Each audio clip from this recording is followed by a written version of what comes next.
ঢাকায় আজ সন্ধ্যার মধ্যে হালকা থেকে ভারী বৃষ্টি হতে পারে বলে জানিয়েছে আবহাওয়া অধিদপ্তর। সেই সঙ্গে ঢাকার আকাশ আজ আংশিক থেকে অস্থায়ীভাবে মেঘলা থাকতে পারে। শনিবার 1 নভেম্বর সকাল 7টা থেকে সন্ধ্যা 6টা পর্যন্ত ঢাকা ও এর পার্শ্ববর্তী এলাকার জন্য দেওয়া পূর্বাভাসে এ তথ্য জানানো হয়। পূর্বাভাসে বলা হয়, ঢাকার আকাশ আজ আংশিক থেকে অস্থায়ীভাবে মেঘলা থাকতে পারে। সেই সঙ্গে হতে পারে হালকা থেকে ভারী বৃষ্টি। এছাড়া দিনের তাপমাত্রা সামান্য হ্রাস পেতে পারে। এই সময় দক্ষিণ ও দক্ষিণ পূর্ব দিক থেকে ঘন্টায় 10 থেকে 15 কিলোমিটার বেগে বাতাস প্রবাহিত হতে পারে।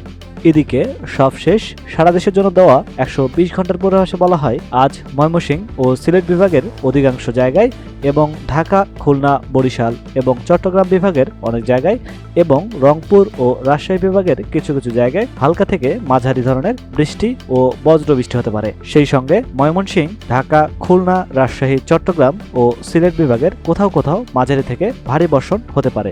সারা দেশে দিন ও রাতের তাপমাত্রা সামান্য কমতে পারে।